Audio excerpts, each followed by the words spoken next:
Thank you for joining us. The Center for International Relations and Sustainable Development is a think tank that is based in Belgrade but does its activities all around the world. Our mission is to build bridges between Serbia and the world, to make a better understanding of the world to Serbia and also vice versa. Our headquarters is in Belgrade, as I said, but we partnered up with guys like IISS from London, IFRI of Paris, Center for American Progress from Washington, D.C. We organized events in London, New York, Paris, Beijing, and other places around the world. We're also publishing our quarterly journal, Horizons, that is in many ways modeled after Foreign Affairs, which is a publication that our guest of today has some connections with. And let me introduce to you our very special guest of tonight. It is a great honor to host Dr. Richard Haass, one of America's ablest diplomats and strategic thinkers, one of the most influential foreign policy experts in the whole world. After completing his doctorate at Oxford University, which is probably the weakest part of his CV, which I wanted to get out of the way,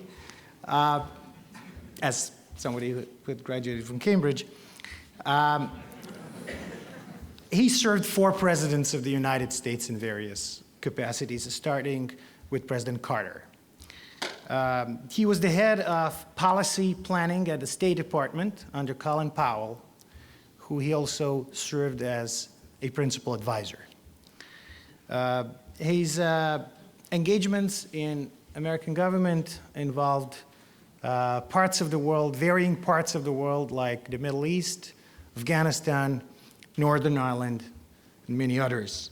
He's the author of several books in foreign affairs, if I am not mistaken, 13 of them, and 1 book on management, which is not one out, obviously, but we're not going to talk about that book. We're going to talk tonight about his latest book, which is The World in Disarray. It was a great privilege for the Center for International Relations and Sustainable Development to translate this book into Serbian. But before we get to the book, I come to the last and perhaps the most significant and most impressive part of his CV. For the past almost 15 years, he has served as president of the Council on Foreign Relations of New York. This is one of the world's most famous and influential foreign policy think tanks. Almost 100 years old, the think tank, not Richard. And this is the very first time that the president of the Council on Foreign Relations is visiting Serbia. So,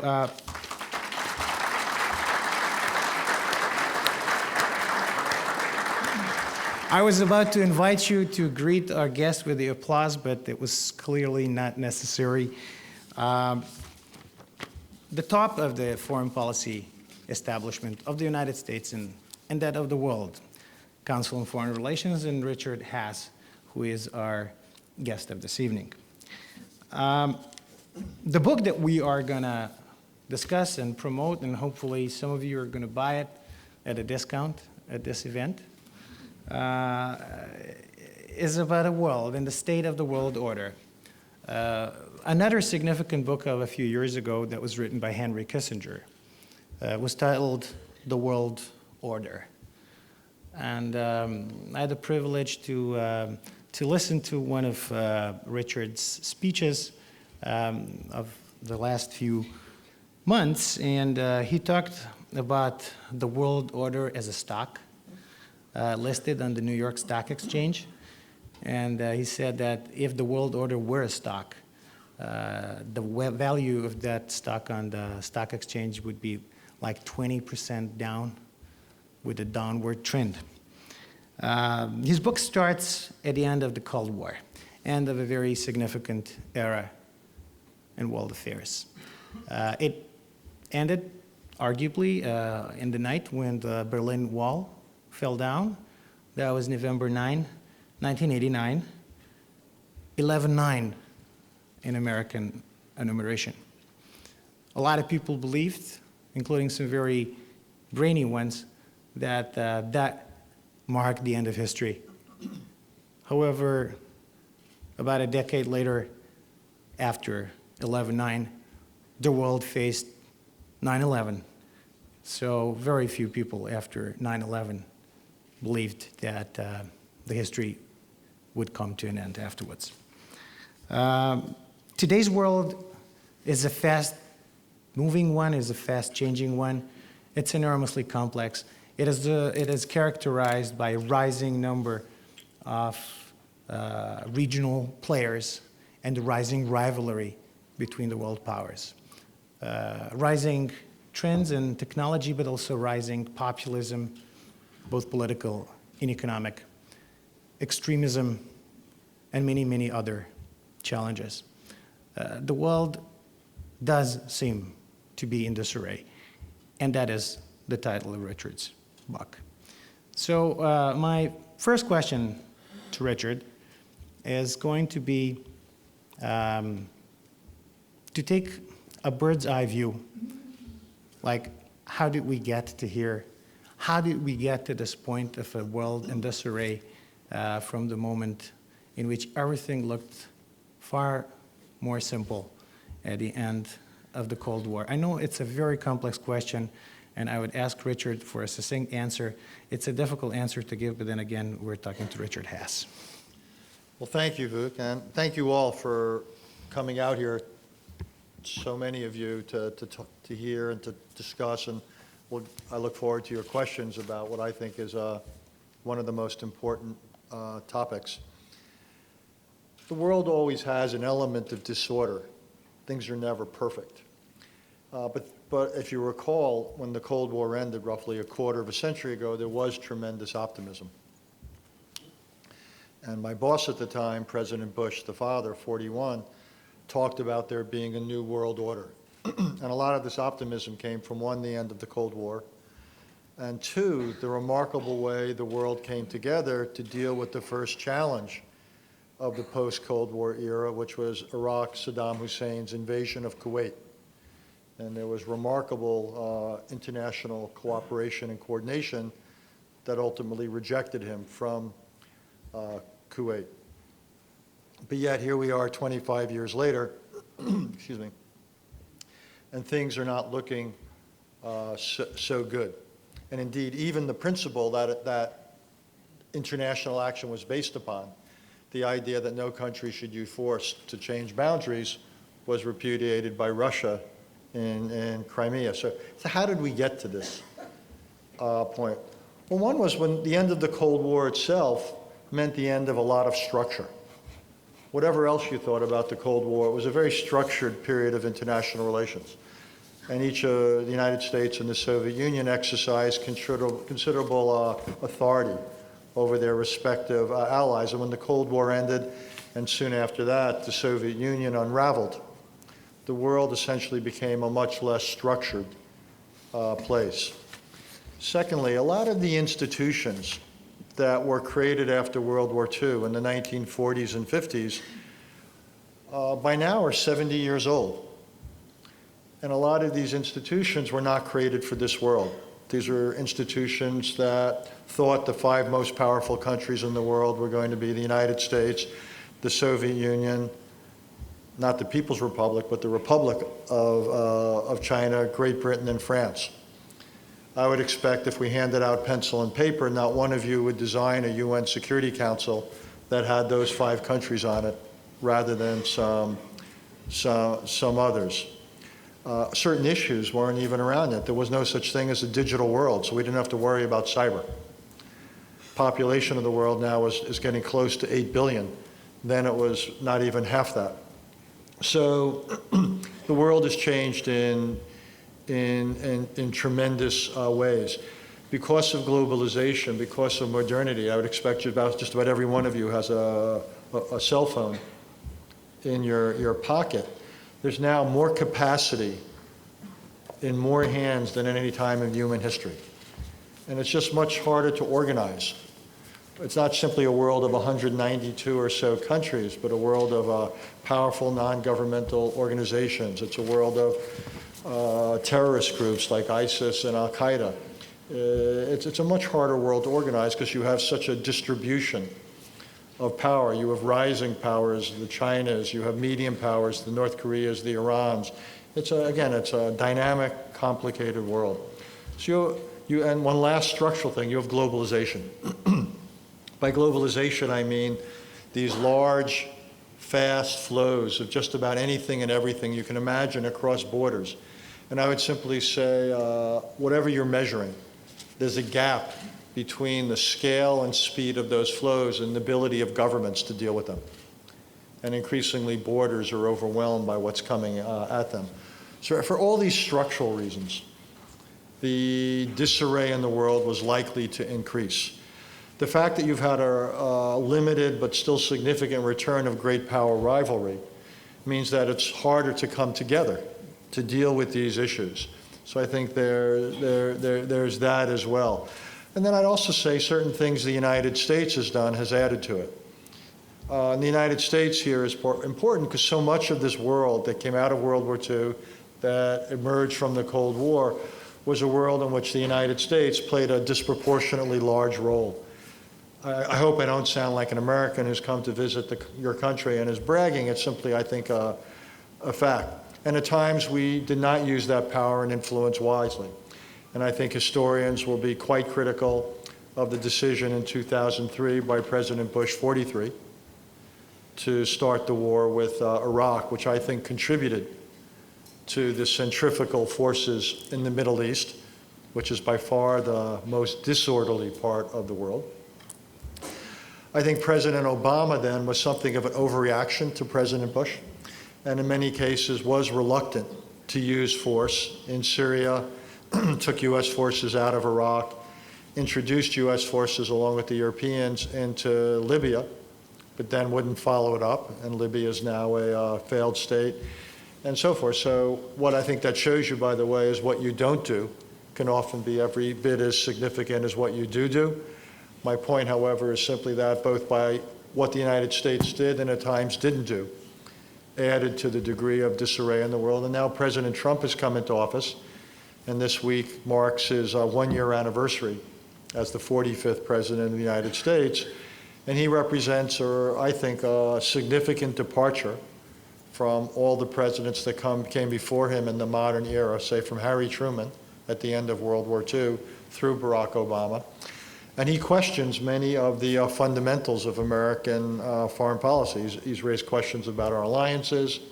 He raised fundamental questions about the world trade regime, taking the United States out of the Trans-Pacific Partnership, took the United States out of the Paris Climate Agreement. The United States boycotted the migration talks in December in Mexico City. We've decertified Iran under the July 2015 nuclear agreement. And it's not clear whether in 120 days we're going to essentially reintroduce sanctions, which would threaten the very agreement itself. I mean, President Trump, I think I would simply say, has introduced a degree of uncertainty or departure into American foreign policy that I believe has also added to the disarray. So for all these structural reasons, as well as things the United States has done and hasn't done, I think we find ourselves at the beginning of 2018 in a world that is far more uncertain, with far more elements of disorder than most of us predicted a quarter of a century ago when the Cold War ended. Well, thank you very much for this introduction. I can't help myself asking, since you did mention President Trump, and if I'm not mistaken, you wrote your book before President Trump's election. So you used the word disarray. From what you said, it certainly didn't make a significant contribution towards ordering it, that particular election. And part of it is President Trump's tweets. And a lot of people read President Trump's tweets. And some of them are very interesting.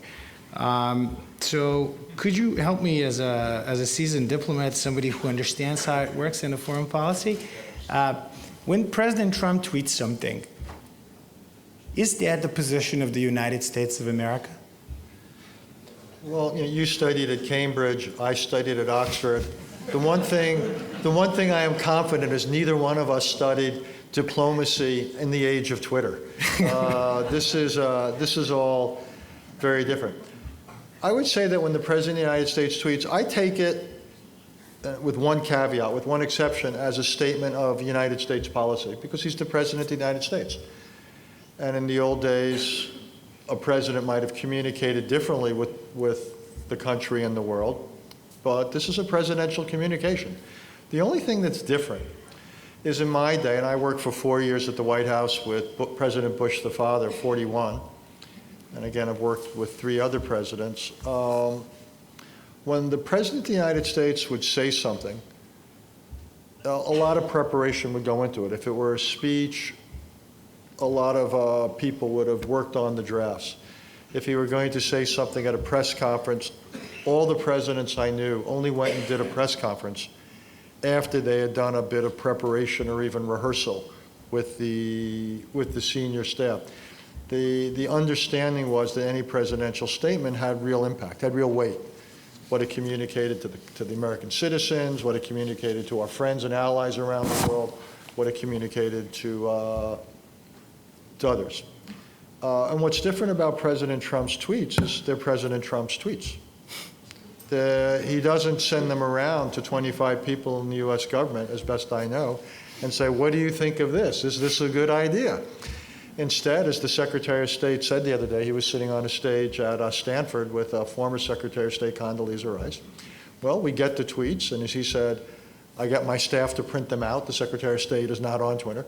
So he gets them, prints them out, and then he said, he and my staff sit around and we think about how we can use them to when we make foreign policy. So this is unprecedented. And don't get me wrong, I'm not against Twitter. I do it myself. I'm guilty. I do it. I find Twitter a very useful tool as a learning tool. A few minutes spent on Twitter, I see all sorts of articles and speeches and things I didn't know about, and it's a useful communications tool. So I think presidents of the United States or presidents of Serbia or anywhere else there's occasion to use tweets. Mm-hmm. And as they would say, it's a way to get an unfiltered message out, not going through the media. And I can understand the value, and it can be very personal. But, it carries the full weight of your words, and you're not just a private citizen. When you go on Twitter, you're still the president, in this case, of the United States, still the most powerful country in the world. So yes, I take them seriously. And my view would simply be, if the President of the United States is to tweet, I think they ought to be considered as formally as any other written or oral expression of the President and of the United States. And what concerns me is clearly they are not. So with this additional caveat of Twitter and this particular situation with Donald Trump, this situation of a little bit of a political mess in Washington on a number of issues, all these things put together, if I were to ask you, what is today the first foreign policy priority of the United States, what would your answer be of this government? Well, I'd say 2. And sorry. And one will probably surprise you, and it's what I wrote about in my previous book called Foreign Policy Begins at Home. It's to put America in order. No country can be stronger in the world than it is at home. And our economy is finally growing at a fairly robust way, but a lot of Americans aren't participating in that. We have tremendous problems with our infrastructure, tremendous problems with our public schools. Many of our private universities are among the world's finest, but a lot of our public schools for younger Americans are not. I worry about the growth in our national debt, which the recent tax legislation will only exacerbate. I think we're making significant mistakes in our immigration policy. Immigration has been a major source of strength to American society and the American economy over the decades, and I think we're becoming much too restrictive. I worry about how divisive our politics are. We're meeting tonight, and back in Washington, I don't know if tomorrow the U.S. government will be open for business. So I worry about So one thing is, in order to have the resources we need, in order to be consistent, in order to be unified, I really do worry about the domestic side. If you think of national security as a coin, and one side is foreign policy, and the other side is your domestic side, the cohesion and strength of your society. So getting your national security in order requires getting the domestic side in order. That would be one thing. And then externally, there's any number of challenges, short-term, medium-term, long-term. I think the greatest short-term challenge, though, is North Korea. Mm-hmm. The fact that North Korea, in some ways the most closed country in the world, in some ways the most militarized country in the world, pound for pound, has dozens of nuclear weapons and is fast developing missiles and the associated technology that could bring those nuclear weapons to the United States. We may be months or a year and a half away to where they could launch a missile with confidence that it could hit this or that city, and the warhead could hit this or that city. That to me is an urgent national security threat, and how to deal with that, how to try to head that off. I would say, look, there's 50 other things, from climate change to dealing with a powerful China, to dealing with a disaffected Russia, to dealing with the Middle East, that's such a mess, to dealing with the Venezuela. Like one thing I read today, Venezuela's oil production last year alone in 2017 declined by 29%. This is a collapsing state with the largest oil reserves in the world. So it's an enormous menu, or the inbox is stacked high. But if I had to single out one issue, that would be North Korea. So you mentioned right now that your estimate is that within like a year or so, one could make an assumption. Of course, there's going to be intelligence assessment done in this regard, that there is going to be a nuclear capability of North Korea to strike American soil. So let me put it very simply. What you going to do about it? What the administration is doing about it is hoping that coercion, that pressure on North Korea will persuade the North Koreans to give this up. And that's the reason for these various UN Security Council resolutions, getting China and Russia and others to support us. I am skeptical that any amount of economic pressure will be enough to get North Korea to give up its nuclear weapons. I think North Korea made the strategic decision that it needs these weapons to survive. It looks at what happened to Ukraine when it gave up its nuclear weapons. It looks at what happened to Libya, it looks at what happens to Iraq, and basically the North Koreans have made the strategic calculus that nuclear weapons can be necessary to your political survival. So my own view is they're willing to pay an enormous price to keep them. I'm also not persuaded that either China or Russia will fully support economic sanctions. I think both of them will, to some extent, hedge and what they're prepared to do to pressure North Korea, because neither one wants to pressure it to the point of destabilizing it. So I'm frankly skeptical that the administration's approach can work. If it doesn't work, then you've really got only two options. One is a diplomatic one, where formally, informally, explicitly, implicitly, you try to work out some kind of a limitation arrangement with North Korea that it can live with and you can live with, or you use military force in the hopes that military force will, if not eliminate, at least seriously reduce the North Korean nuclear and missile programs. The only other option you have, by the way, if coercion through sanctions doesn't work, diplomacy doesn't work, or force, is to live with it. And that would mean essentially basing your security on deterrence, where you would say, okay, North Korea, we don't much like the fact that you have all these nuclear weapons and missiles, but we're going to reluctantly live with it. We're going to, if you should ever use them or threaten to use them, we will retaliate. You will be eliminated as a nation state, as a society.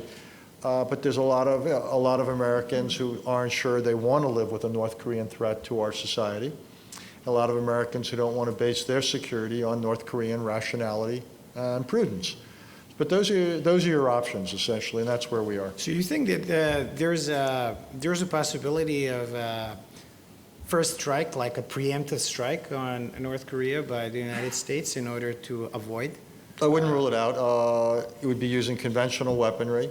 It's technically, there could be one of two forms, either a preventive military action, where suddenly one day the United States could take military action against North Korea, or it could wait until it received warning that North Korea was about to use its weapons, and then we would go in then, a so-called preemptive strike.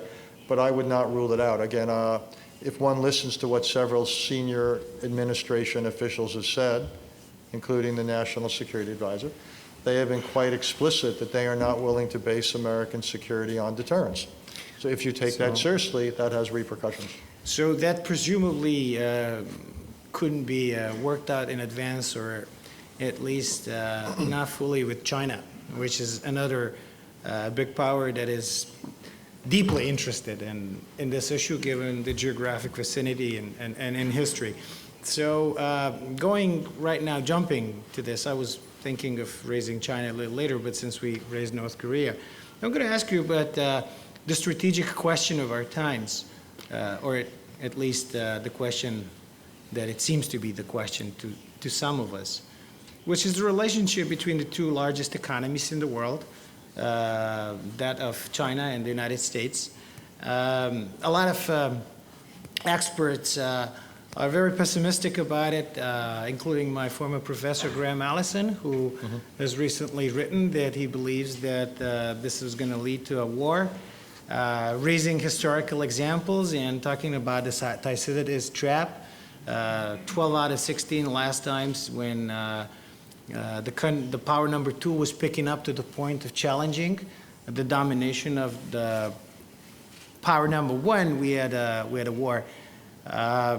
China is clearly picking up, economically for sure, militarily a little less so, but in many other fields like technology and diplomacy.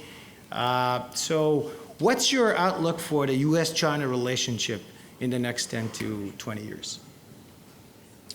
Well, it's good you're all sitting down, but I'm still relatively optimistic on this, and that I'm not known for my optimism. You don't write a book with this title and call yourself an optimist. I understand that. I plead guilty, but I do not think it's inevitable that the United States and China end up in a Cold War, much less a hot war. Each country is quite dependent on the other economically. Trade, Chinese holdings of American debt, investment. China, unlike Russia, is quite integrated in the regional and global economy. China has a sense, it's had it ever since Deng Xiaoping, that it needs a stable environment or periphery in order to promote its internal political and economic development. I still think that's largely, not entirely, but largely true. It's not clear to me, for example, China has any interest whatsoever in North Korea having nuclear weapons. If North Korea has nuclear weapons, China runs the risk that one day Japan or Vietnam or South Korea might think they need nuclear weapons too. It's not clear to me how that's in China's strategic interest. So I don't see that U.S. and Chinese interests are so diametrically opposed that they can't work out an acceptable relation. No, I'm not saying this is automatic that they will. There's things that are going on about China that give me pause. China, elements of its economic behavior are quite aggressive in terms of the theft of intellectual property, just to name one. China's been quite assertive in staking out its claims to the South China Sea. China clearly isn't doing everything it could to rein in North Korea. We have very different domestic systems. China has its nationalism. We have ours. So look, I actually think this relationship could go any way. Now, you mentioned in the introduction book that I've been lucky enough to work for 4 different presidents, for Presidents Carter, Reagan, Bush, and Bush. And one of the things I've learned is there's almost nothing that's inevitable. The people in place to make decisions could steer things very differently. And no two people would do the same things. And this is true on the American side, it's true on the Chinese side. So I think it's a challenge, but not an impossible challenge for American and Chinese diplomacy or statecraft to manage this relationship. I'd also just say we had better hope the two countries can. It's a fundamentally different 21st century. If the United States and China have a working relationship as opposed to the United States and China being in a Cold War or worse, a fundamentally different 21st century. But the good news, at least, is it's by no means impossible that not a friendly relationship, but a structured cooperative relationship could still result. We're just editing right now the next issue of Horizons of our foreign policy journal, and one of the authors, a very prominent American expert, as a matter of fact, is writing about the latest Chinese Communist Party session that took place, Congress, the 19th Party, the 19th Party Congress. Yep. And he goes on into the analysis of Xi Jinping's speech.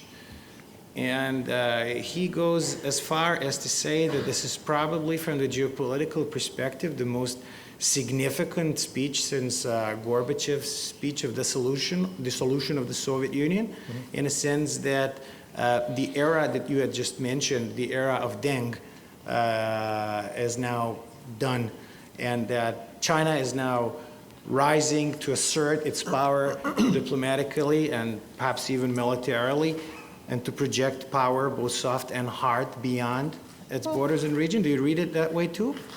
Not quite, but there's more of it than we saw before. I also think the Chinese were probably somewhat surprised by the foreign policy of the Trump administration.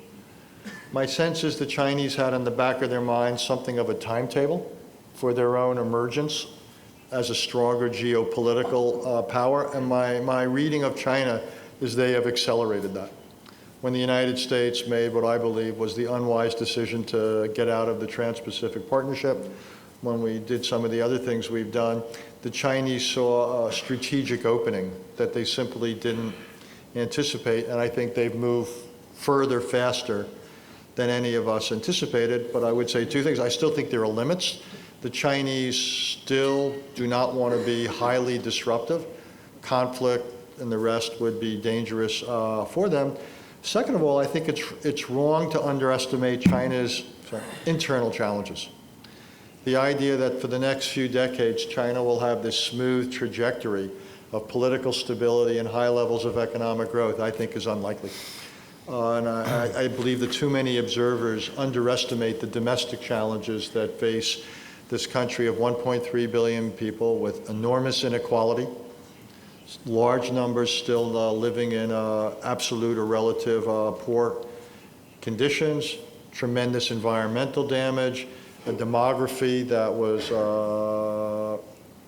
undermined or made imbalanced by the one-child policy, the problems of very concentrated political rule. What happens who's going to correct the leadership that's so concentrated in its power? How will the succession go in 5 years? I would just simply say Do that... you think that there's going to be a succession in 5 years? Well, if there is, what would that mean? If there isn't, what would that mean? Yeah. Whether there's a succession in name or in fact or... Because usually one would expect at the 19th Congress that they would announce who would be the next leader, but that did not take place. Well, all I'm saying is, as a result, I don't assume that China's future is necessarily one of smooth consistency economically or politically. So as a result, I find a lot of these predictions as to the quote-unquote inevitability of U.S.-Chinese friction. I don't know what China's political... I also don't know ours, so to be quite blunt. Is Donald Trump a one-term president or longer? To what extent does Trumpism survive Donald Trump? To what extent is he an aberration, or is he something of a sign of things to come? So depending a lot on what happens internally to China and internally in the U.S., this relationship could go in very different directions. So let me, there are obviously lots of questions that I wanted to ask you about Asia, but which seems to be probably the most significant, Asia-Pacific, the most significant theater of the 21st century, in many ways similar to the significance of the Atlantic in the 20th. But But let's move a little bit closer to here geographically. You just arrived from Russia here in Serbia. You had a chance to meet with Foreign Minister Lavrov, but several other people from both government and business and the world of media. And Russia had made a big comeback, if you will, on the international scene with its intervention in Syria, which, if I'm not mistaken, was its first intervention outside the borders of the former Soviet Union since the dissolution of the Soviet Union. So do you think that Russia did achieve its goals the way it set its goals, and what these goals were from your perspective In Syria? with its intervention in Syria? I think any honest analyst would have to say Russia achieved quite a lot for quite a little. So we began the meeting talking about an investment metaphor about world order losing 20%. Well, to use another investment metaphor, Russia got a significant return on its investment. For a relatively modest investment in Syria, essentially Russia, together with Iran, bailed out the Syrian government and kept Bashar al-Assad in power. I think the challenge for Russia is, where does it go from here in Syria? By the way, it's also our challenge. Where do we go now that we helped bring about a situation where ISIS got decimated in Syria and Iraq? How do we build on that? So I think for both Russia and the United States, there's the question of how do you translate tactical success into strategic victory, or enduring victory or success. And so I think it's too soon. But so far, at least, yes, I think Russia has played its hand effectively in Syria. So after your discussions with the Minister Lavrov and others, how optimistic are you about the scope for cooperation between the U.S. and Russia in the context of Syria or anything else? I think the area where I'd probably be somewhat more hopeful, because it's hard to use the word hope and Syria in the same sentence, but the area I'd probably be somewhat might be, can we salvage the U.S.-Russian arms control regime, some of which was inherited from the distant past, some from the more recent past, and I think the next few months will be critical there. So I think that's one area I can imagine a degree of U.S.-Russian progress. North Korea, conceivably, Russia has voted for the significant sanctions resolutions against North Korea, though there are reports that some of their activities are inconsistent with that. I think a bigger issue for U.S.-Russia relations could be Eastern Ukraine. I'm a realist. I understand nothing is likely to happen with Crimea anytime soon, but I don't rule out the possibility of progress in Eastern Ukraine, and that's an area that I believe deserves significant diplomatic focus. Syria, again, I don't rule out the possibility, not of a solution to Syria, but I think it's possible that the United States and Russia could agree to some types of ceasefires or local arrangements to make it possible for humanitarian supplies to get in, for people to return home, for ceasefires to be sustained. I think in certain parts of Syria, the United States and Russia could conceivably agree to that, even if we're not in the position where we could agree to an overall settlement. Well, since we're discussing the Middle East, and we have several friends here in the audience coming from that part of the world, so another semi-nuclear power, if you will, of potential nuclear power and in a similar way to North Korea is Iran. And there was a nuclear deal during Obama's administration, and I remember reading your articles and talking to you about it, and you were not terribly enthusiastic about that deal at the time. But now we have this deal, and there's like an uncertain future of this deal because of the American political situation. It's not very clear to me if this deal is going to hold or not, but it definitely plays into a bigger strategic, if you will, game of chess between, I don't know, Sunni or Shia in the Middle East, or if you will, the group of countries allied with Saudi Arabia and Iran. So very briefly, if you can, because this is probably one of the most complex questions in the world, how do you see the Iranian-Saudi rivalry playing out in the next few years? Well, that ought to be on anyone's short list of issues to be concerned about. Look, where to begin? Iran is not a satisfied power. I would call Iran an imperial power. It wants to expand its influence and role throughout the region directly with its own forces. It also uses groups like Hezbollah and Hamas. It also supports Shia populations. And Iran is active throughout the region. The Sunni regimes led by Saudi Arabia, or Saudi Arabia and Egypt, feel obviously threatened by this. I think the most dangerous flashpoint between Saudi Arabia and Iran could well be Yemen, which is a humanitarian tragedy and strategically, I think, quite dangerous.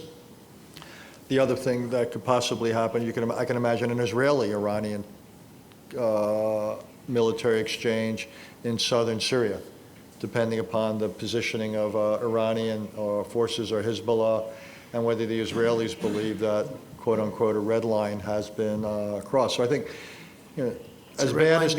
Red line being what in this context? Syrian or Hezbollah forces too close to Israel. Too close to Israel. Yeah. And the lesson in the Middle East is just when you think it can't get worse, it often does. And I think that's just a fact of life. The United States is going to have to decide what, if any, role it takes in all of this. And we're obviously playing a somewhat supportive role in Yemen. I think the more pressing question for the United States is what you got, Vuk, in your question, is this issue of the Iranian nuclear deal. Mm-hmm. Just quickly on that. You're right, I was not wildly enthusiastic about the deal. I think the deal was too generous. And it was very generous in what it gave Iran, and it was also, I think, not demanding enough in what it asked of Iran. And too many of the limits placed on Iran, I believe, expired too soon. The limits on centrifuges only had 10 years to go, or from now, 7.5. Limits on uranium had 15 years to go, from now, 12.5 years. So I believe the deal should have been a shorter duration. On the other hand, that was the deal that was negotiated. And so this administration came in, President Trump was extremely critical of the deal, basically said he couldn't certify that it was in the U.S. national interest, but he also said the other day that in 120 days, in May, when he has to certify the U.S. involvement with the deal again, which is mandated by Congress, he is going to not only say that the deal is not in our national interest, but that the United States should reintroduce sanctions pursuant to the deal. And if Congress were to go along with that, if the President were to ask that, Congress were to go along with that, I believe that would cause a crisis between the United States and the Europeans who signed the deal, and obviously with Iran. And the risk is, I believe, we could conceivably isolate ourselves more than Iran. So I've advised against that. As is often the case, my advice is not taken. But that is where we are at the moment. So we've already got one nuclear crisis on our hand with North Korea, and we could find ourselves in something of a diplomatic and conceivably a nuclear crisis emerging with Iran. We'll know a lot better come this May and then in the months afterwards. So you did mention the potential difficulty that you could have with the Europeans as a result of it, and we are in Europe. So let me ask Sure. a question or two about Europe. Actually, you do mention Europe at the beginning of your book quite vigorously. You start your book with Brexit.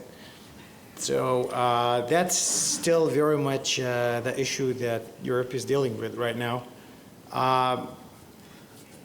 Could you give me but really a simple answer? There are not too many people with the experience of living in the United Kingdom like you and I had. Why on earth do you think that the people of the United Kingdom did vote for this? And we have British ambassador here in the front row. Sorry about asking this question, but I had to. I mean, the guy started the book with Brexit. Well, look, one has to go back to context. And the context at the time was the Brexit vote took place in a massive immigration challenge to Europe, not so much to the United Kingdom, but to Europe. So there was tremendous concern about immigration and what could happen. It took place at a time of globalization, obviously, where matters of national identity are deeply held. The British economy has not been growing, shall we say, robustly for some time, and to the extent it has been growing, not all have shared in it equally. And then I believe the Cameron administration made a fundamental strategic error in allowing such a major issue, a historic issue, to be decided by plebiscite, by a referendum, and by a simple majority vote. And I would have said, you have a representative government, that's why you have parliament. I would never have put such a fundamental issue to a direct vote, or if you were, I would have had a much higher threshold, 60%, 2/3, whatever. You don't allow historic fundamentals to be determined by the vote of the moment, because a lot of people would vote based upon their mood of the time. If you have a vote like this, it's almost like a by-election. It's your chance to vent, to send a message to the government, to the incumbents. But this time with strategic consequences. This is a message with strategic and enduring consequences. So the entire decision to do it, I believe, was misguided. I also think, by the way, it was ill-founded that even if Brexit had lost to Remain, it would not have healed the breach within the Conservative Party. Conservative Party, yeah. That breach would have festered, just as it had festered for decades up to this point. You all play your version of football, what we call soccer. This was the ultimate own goal, a political and diplomatic own goal. But there you have it. And do you think that's going to happen? Yes or no? I think the odds are still that it's more likely to happen than not. Just in part because there's no major figure in British politics who's active today that opposes it and is in a position to lead that opposition. If there were someone in the Tory party or someone in the Labour Party who was vehemently pro-Remain and was in a position to lead, I actually think if the vote were held today, Remain would win. I think there's also a growing concern about the Russian role in the vote, which may raise questions about the vote's legitimacy. The financial consequences of the vote will increasingly become apparent. And the terms of the deal. I mean, another crazy thing to me about the Brexit vote is you were saying you were leaving, you were going to take some alternative to the status quo, but the alternative was never spelled out. It was a little, one of those old TV game shows. Do you want what you have, or do you want to have what's behind curtain number 2? But with Brexit, we never knew what was behind curtain number 2 because the deal hadn't yet been negotiated with Britain. So again, it was, to mix metaphors, a massive roll of the dice.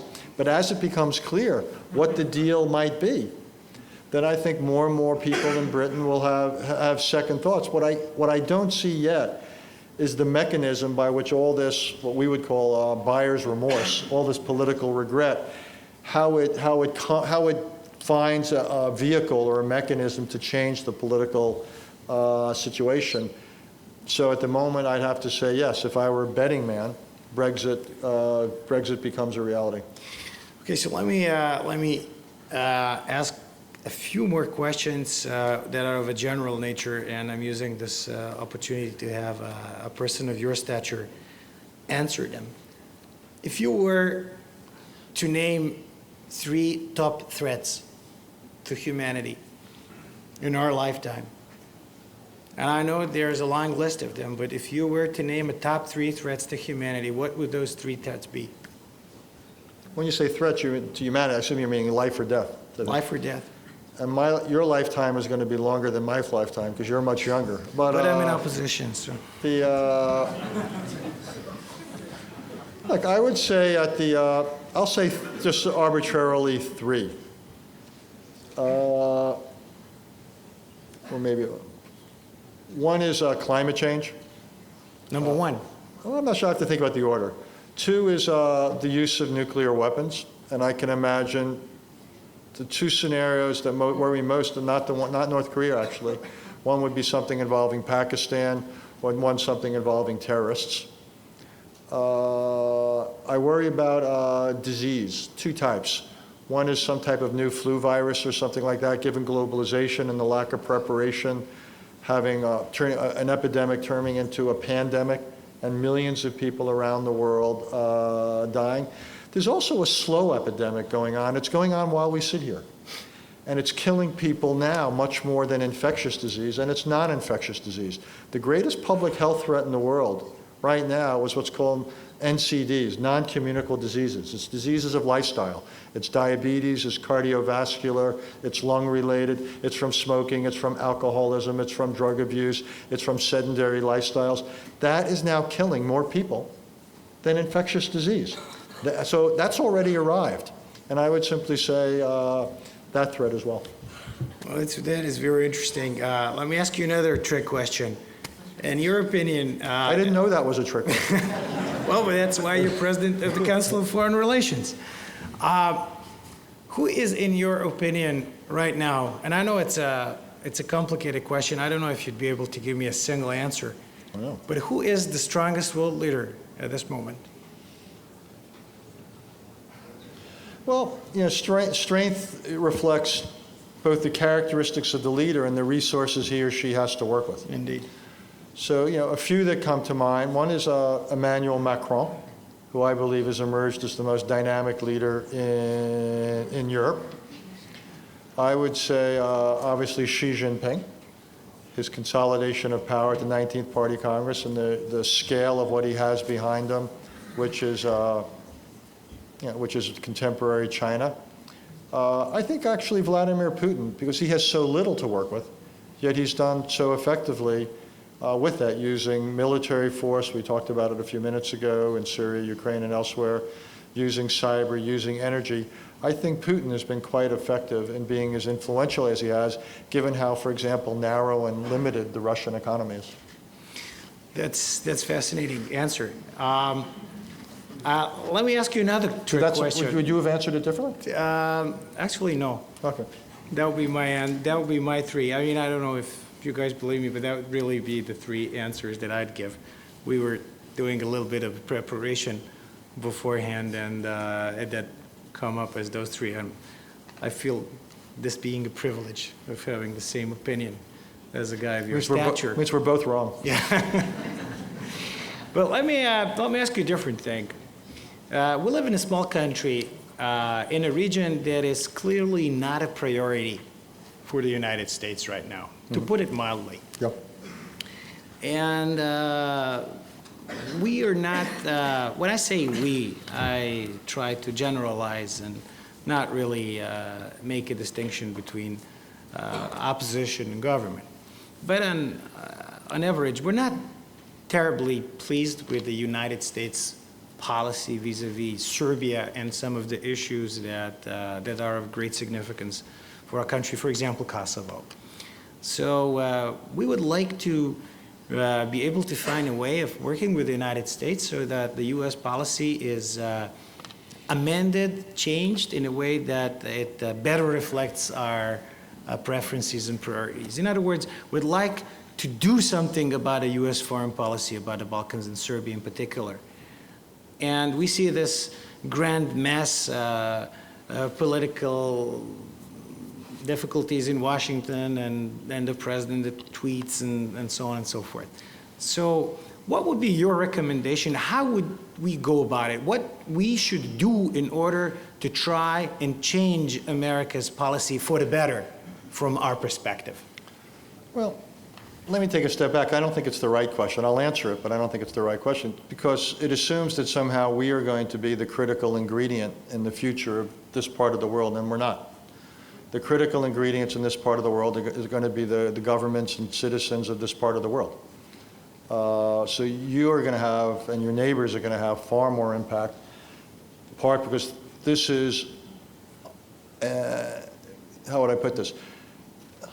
I'll use a cliche, and I apologize, and if I insult anybody, let me apologize twice. But for you, this part of the world is pretty much the chessboard. This is priorities 1, 2, and 3. Your relationship with your neighbors, particularly between yourselves and Kosovo, that's a strategic priority. For us, it's one square on a very big chessboard. So it's not going to get the attention from, the sustained attention from Washington And it's simply not going to be a priority of American foreign policy, given everything we've talked about for the last hour.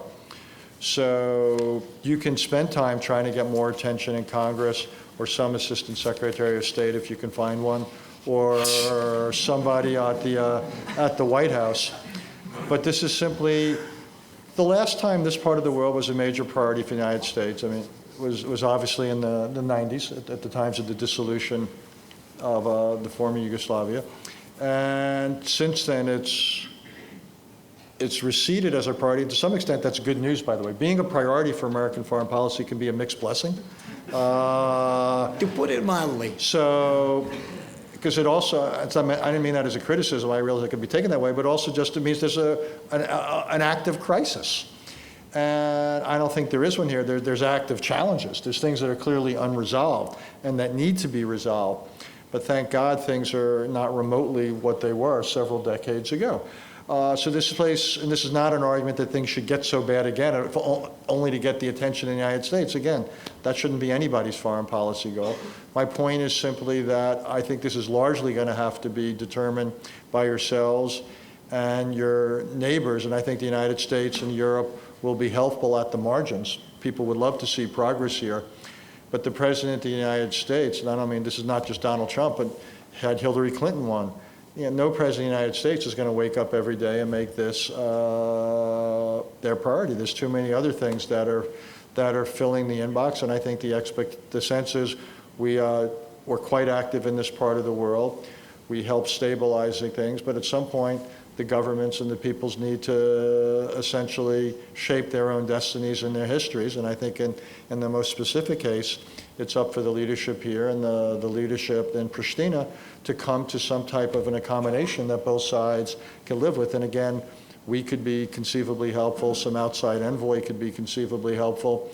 But I've been involved in any number of negotiations. I was the U.S. envoy to Cyprus. Cyprus negotiations, to the Northern Ireland negotiations. I was heavily involved in Middle Eastern talks. I've been involved in Indo-Pakistani talks. And in my experience, outsiders can play a modest, helpful role, but 90% or more of the heavy lifting comes from the local protagonists themselves. So I think that's a much more realistic way to look at this. Well, thank you very much for this, and I would end my questions at this stage to you, but our custom is to allow our guests to ask questions. There is a chance to ask Dr. Haass a question, so please, there in the back. Thank you very much indeed. Just to continue on this topic, my question is, do you have any regrets or buyer's remorse about the US intervention in this region, given the mess that has been left behind, which was demonstrated a few days ago, I think, with the assassination of a Serb politician in Kosovo, and especially because of the Pandora's box that has been opened up as a result of that intervention in Kosovo, for example, in Crimea and so on? Well, it probably won't surprise you that I don't quite see it the same way. And it's also impossible to do counter-historicals. You talk about the Pandora's box that was opened up by the American intervention. All I know is what was the situation at the time before the United States intervened, and that was hardly an ideal situation.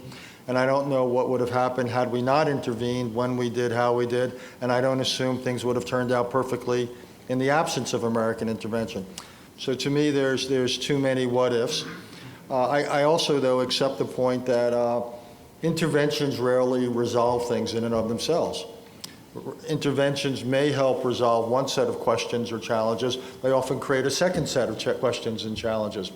We saw that most badly from our, say, in Iraq, where the American intervention in 2003 resolved certain things, obviously caused tremendous problems elsewhere. And I think that's true of any intervention. Their interventions don't end history. They may at most deal with a chapter or a page of history, and I would simply say the intervention was carried out when it was, how it was at the time. I don't regret it, if that's what you're asking, but I think it's unfair to say because things haven't gone perfectly or swimmingly since, the intervention itself was flawed or misguided. I just don't think history works that way. Next question. Sir. Can I say one other thing on that? At some point also, and I spent a lot of my life dealing with the Middle East and other parts of the world, and I'll be slightly undiplomatic here, which in ways only an ex-diplomat can be. One can look at any moment of history in the thread of a narrative and find that mistakes were made by outsiders. And the Middle East is replete with them. But at some point, my patience gets thin when for example, I'm subjected to a conversation in the Middle East today about the evils of European colonialism. And at some point I say, basically after a century or so, you should take ownership of your own situation. And I would simply say, whatever you think of the American intervention, whether you thought it was necessary, whether you thought it wasn't, whether you thought it was well executed, whether you thought it was poorly, whatever you think about it, here is where we are. And these are the cards that are being dealt today. And at some point, I think calories and attention should be spent looking forward. And how does one improve the situation we have, rather than on saying, gee, we feel victimized by history and it's not fair that we're being presented the choices we are. Well, these are the choices, we all every day wake up to the results of all sorts of choices that were made before us, and that's simply what we have to deal with. Frank. Thanks. Dr. Haass, it's very good to see you here. In the late 90s, I was a frequent visitor to the CFR for your working lunches. Alan Gershon was there at the time. My name is Francis O'Donnell. I'm Irish, but I'm an ex-diplomat like yourself. I was the UN resident coordinator here shortly after the fall of Milosevic, and then during the Orange Revolution, I was catapulted into Ukraine for several years. I'd like to ask you two questions. The first is about Ukraine. The Verkhovna Rada, the Parliament of Ukraine, has lately declared Russia an aggressor state, which has, of course, not gone down very, very well in the Kremlin. And other observers, such as Anders Aslund, had not long ago predicted that because of the fiscal situation in Russia around this time, it would be in difficulty and probably looking for some external adventures again. If there is a recrudescence, or let's say an increase in the significant fighting that continues in the Donbass region, how do you think the United States should respond? And what do you think the European Union should do about it, especially in the context of existing sanctions and the simple economic fact that EU trade with Russia has actually been increasing despite of sanctions? The second question Don't ask me a second question, because I'll never remember the first one. Okay. So we stay one. Sorry. Okay, we'll leave it at that. Okay. Whenever I travel and jet lag hits me, my ability to handle second questions gets limited. I apologize.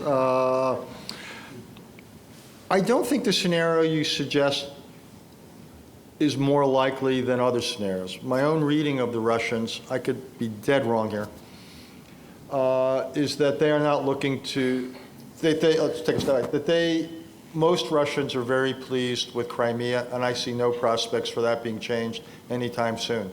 That's unfortunate, but that's realism. I think in terms of eastern Ukraine, I think there the possibility for something better rather than worse exists. I thought Putin's floating of the idea of a peacekeeping force last spring, I think it was intriguing. Based on my conversations with various people in Russia, not just the last few days, but over the last year, I think there's a little bit of flexibility there. And I think the idea of the Russians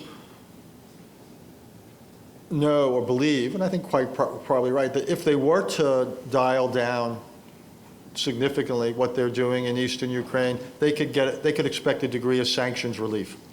Not elimination, but relief. So I think that would appeal to them. I think the Russian economy is not doing well. For lots of reasons, but sanctions being one of them. So I think I think if they felt that they could reduce their presence in a way that also ethnic Russians would not suddenly find themselves in physical jeopardy, I think they would be intrigued by the possibilities. The message I take from that is that we need to think far more robustly, far more grandly about what kind of a peacekeeping presence might be required in eastern Ukraine if the Russians are to take what they would see as the risk of reducing their presence. But I think that's worth exploring. So I can't rule out what you say, that the Russians, for whatever reason, may decide to dial it up and decide to do with parts of Donetsk what they did in Crimea. I don't rule that out. But that would mean greater sanctioning. The United States, I think correctly, already recently made the decision. It's one of these decisions by this administration I applauded, to provide defensive arms to the Ukrainian government. So I would think we would have to look at what military help we were giving. We would have to look at what further economic sanctions we could introduce. I also think, by the way, one of the reasons I don't think the Russians are likely to do it, I don't think it's impossible, likely, is that it could increase the cost, not just economically, but also the physical cost to them. And I'm not sure that's something the government wants to contemplate. So again, at the risk of being optimistic a second time, this is unprecedented for me, and I promise you it'll never happen again. I would think this is an area for serious diplomatic exploration about what would be the contours of a peacekeeping force and what's the sequencing between that and the political arrangements. But I would think that's an area worthy of some emphasis. Thank you. Thank you. The last couple of questions. The one in the back. That was just lady the in first back. question. No, but it was like a long question and a very elaborate answer. The lady in the back. I think we both just got criticized, sir. No. There. To the left. Yeah. I saw a hand there as well. Thank you. Good evening. Good evening. It's going to be a short one for both of you, if possible. I'm currently wrapping up my master thesis, and it has roughly to do with the concept of smart power in the Obama's administration, obviously. I'm wondering, is there anyone or anything smart left in the today's U.S. foreign policy? Or to rephrase that, what would be smart in today's U.S. policy? What's the smartest move in the last year? Thank you. 1 year. So you're talking about Donald Trump. Yeah, I'll rephrase. I'm not a big fan of the phrase smart power. I like the phrase soft power. Smart power doesn't do a lot for me because it basically suggests that you've got to mix correctly the tools of national security, but it doesn't tell you how to do it. It's a little bit like saying, to bake this cake successfully, you got to mix correctly the salt, the sugar, the flour, and the yeast. But if it doesn't give you the sequence and the proportions, I don't think it's done a great deal for you. Having said that,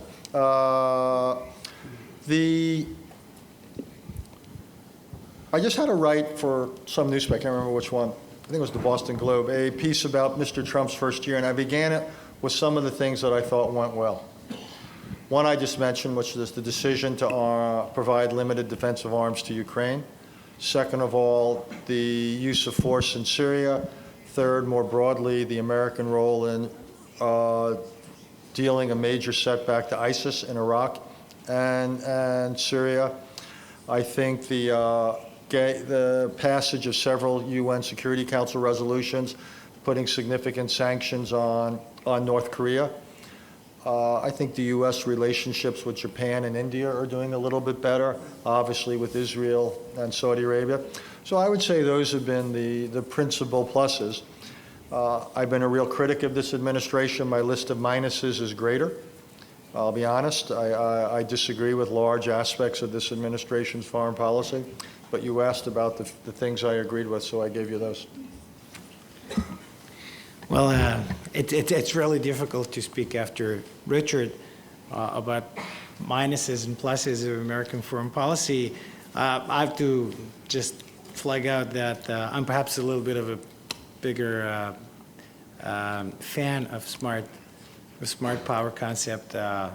Joseph Nye was my professor and teacher and dean, and he spoke here in this room about a smart power, and he spoke quite eloquently about it. Admittedly, it was before the last American election, and now you're asking a more difficult question than before.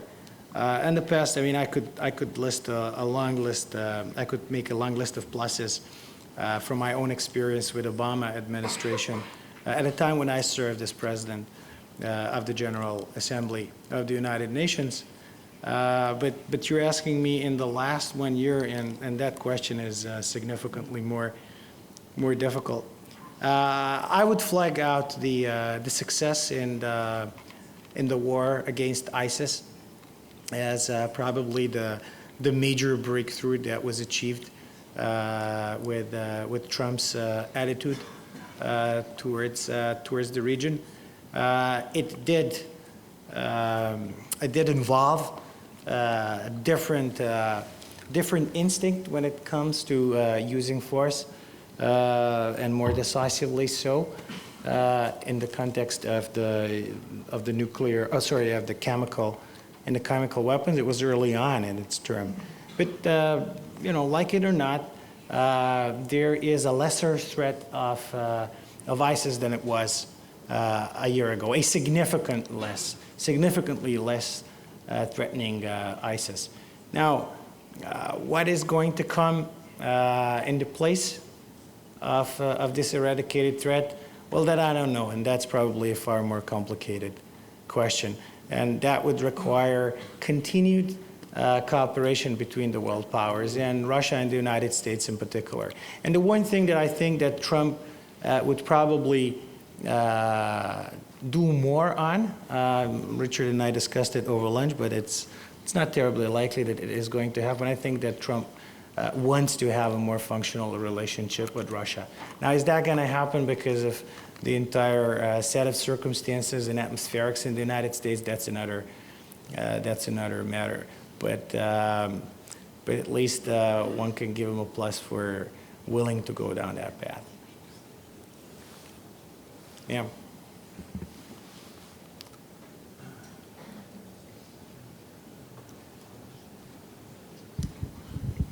Thank you very much.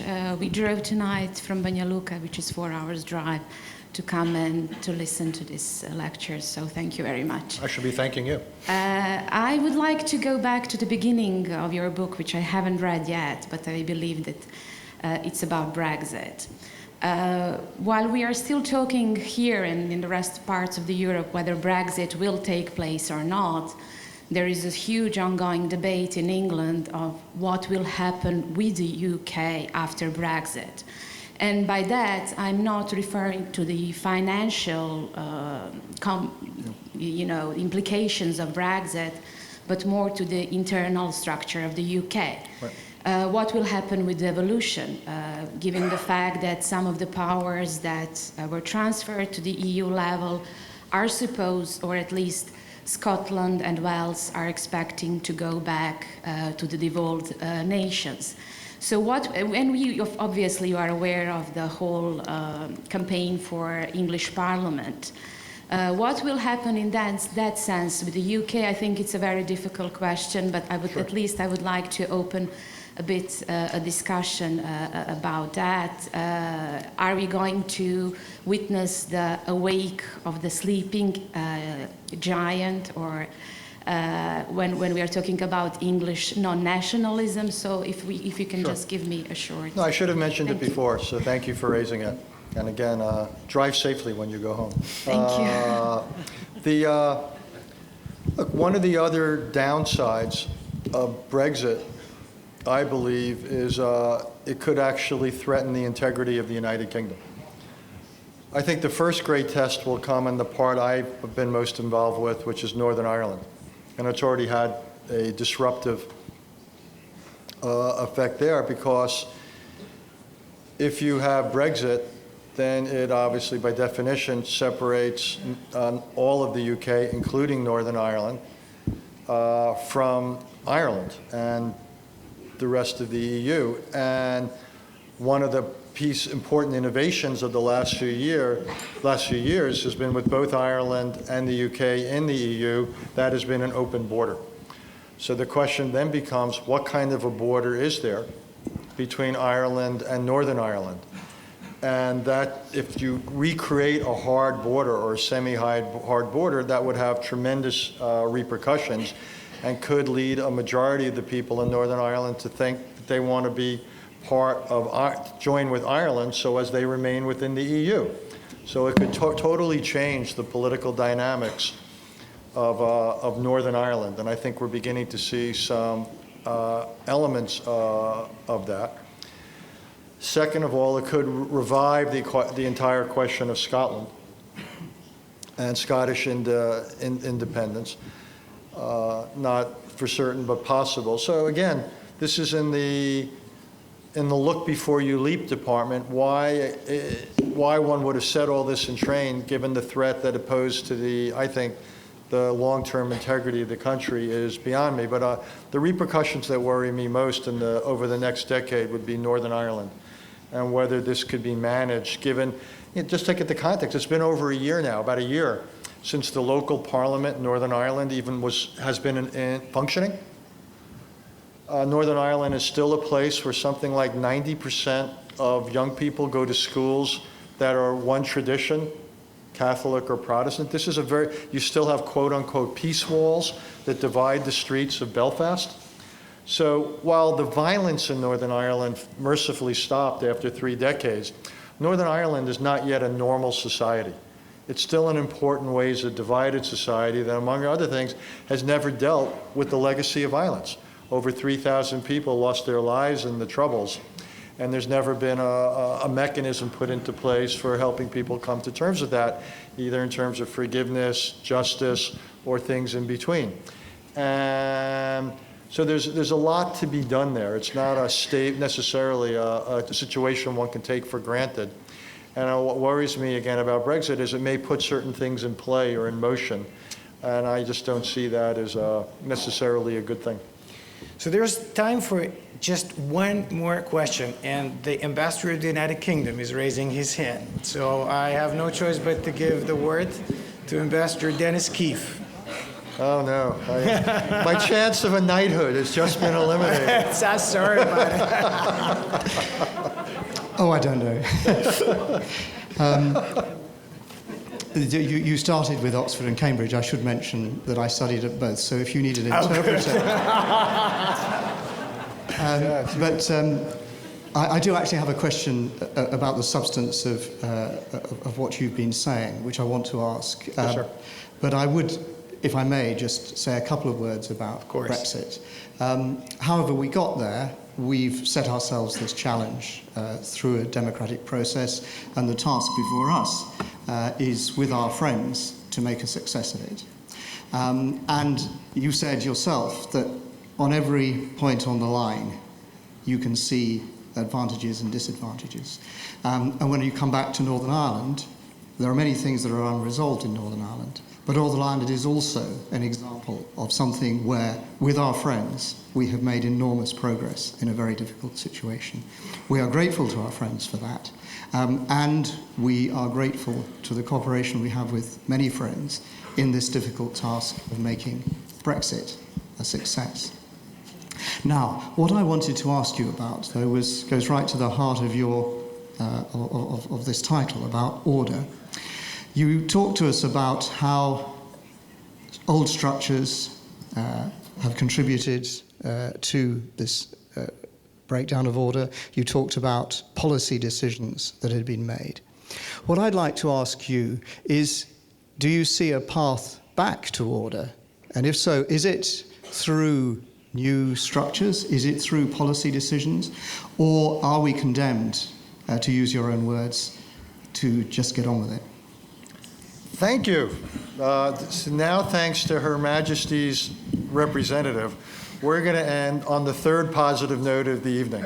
Good. So, It's like a home run for Richard. right, took somebody from Oxford and Cambridge to knit that together. So thank you, sir. Yeah, I don't think it's hopeless.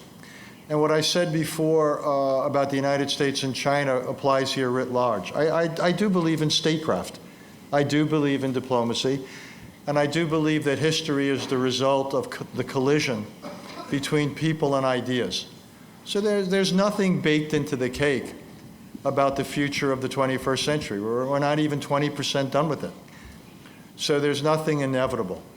And just as stocks can rise and fall in value, so can order. And there's no reason there couldn't be greater order, or array, if you will, rather than greater disorder or disarray. Nothing, again, is cooked into the books. It won't just happen by itself. I think the first thing to acknowledge is order isn't the natural way of things. What we learned in high school science applies.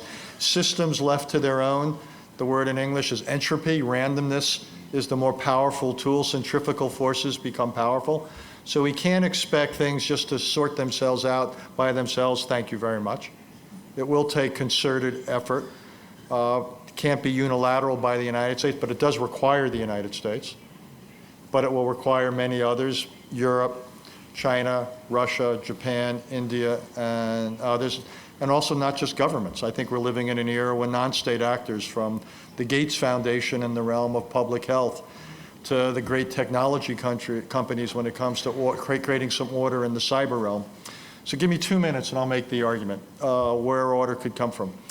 For the last 400 years, order such as it has been has existed because of the idea that sovereignty is central, that countries ought not to invade other countries, to change borders with force. And everybody agreed to this in principle. Often they didn't agree with it in practice. And what would prevent them from acting on it was a balance of power. And what I would say is, going forward, we still need this. We still need the idea of balances of power, and we still need respect for sovereignty. We do not want a world where what Saddam Hussein did in Kuwait or what Russia did in Crimea becomes commonplace. That would be an incredibly dangerous, violent situation. Going forward, though, my argument is that's necessary but not sufficient. That we also need to basically understand sovereignty not as simply something about rights, but also obligations. And that we live in a world, think about it, where things that now go on within the territory of each and every country can affect, for the worse, what goes on inside the territory of other countries. We learned on 9/11 that terrorists hiding out in Afghanistan could kill thousands of innocent people. We've learned that hackers operating in the territory of one country can disrupt the societies of other countries. We learned that disease outbreaks in one country can infect others. Climate change, by definition, does not respect borders or boundaries. So what I'm simply arguing is that as we move towards the 21st century, where globalization is going to be a reality, like it or not, we have to start getting states, getting countries to sign up to respect their obligations, to make sure that nothing is going on within their borders that could adversely affect the prosperity or security or safety of people in other countries. And I call this World 2.0, World Order 2.0. This is where I think international diplomacy has to go. It has to continue to deal with the old problems of physical, sovereignty, of dealing with making sure invasions do not become commonplace. At the same time, we've got to start building a world order where countries accept obligations and do not allow things to take place within their territories that could affect others. I'm going to respond, though, to one or two of the people who shouted some things, and so forgive me here. But I think that's your right. Right, which is what went on here, and I know there's a lot of residue about what NATO did, what the United States did.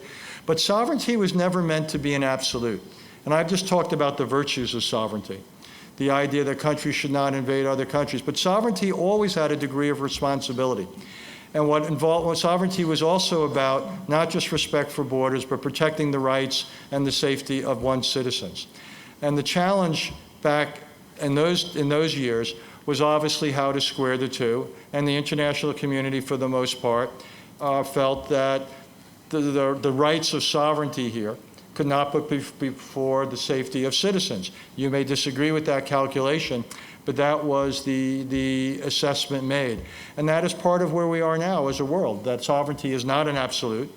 It's a powerful concept, but it is not an absolute concept, that with it comes a degree of responsibility from a government to act in certain ways to look after the welfare of its own people. So let me make a final remark here, if you allow me. We ended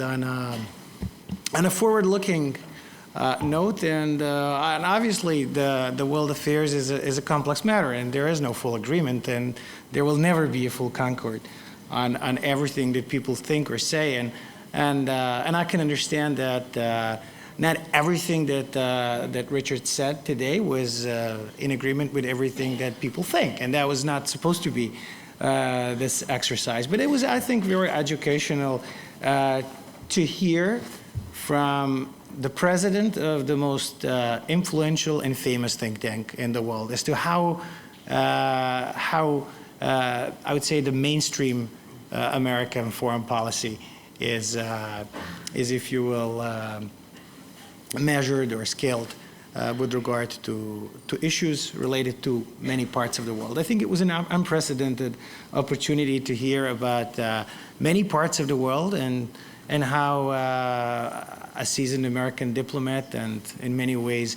the American foreign policy establishment thinks about issues. Like it or not, it was an unprecedented privilege and opportunity. I am personally enormously grateful for Richard for having made his way to Belgrade, for allowing us to be the publisher of his latest book. This is not the end of the season for the CIRSD, although there are some other things going on in the country at the moment. Before I wish you all a farewell, I'll tell you that the next lecture in this series is going to be the lecture, or like a discussion with me and two actually common friends of ours. It's going to be Ian Bremmer and Kevin Rudd coming here on February 19 to also talk about what's going on in the world. I still remember this dinner in Munich that the four of us had, where we actually brought for the first time the idea of your coming to Belgrade, if I remember well. So I want to thank you for joining us. I want to thank you for visiting us. I want to thank you for sharing your views with us. I am personally not in full agreement with everything that I heard from both this and this side of the audience, but I think it was a marvelous experience. I ask you to join me in thanking Richard Haass, President of the Council on Foreign Relations, for being with us this evening.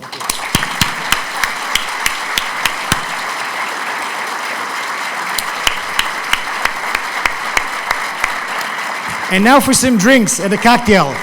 Richard earned it.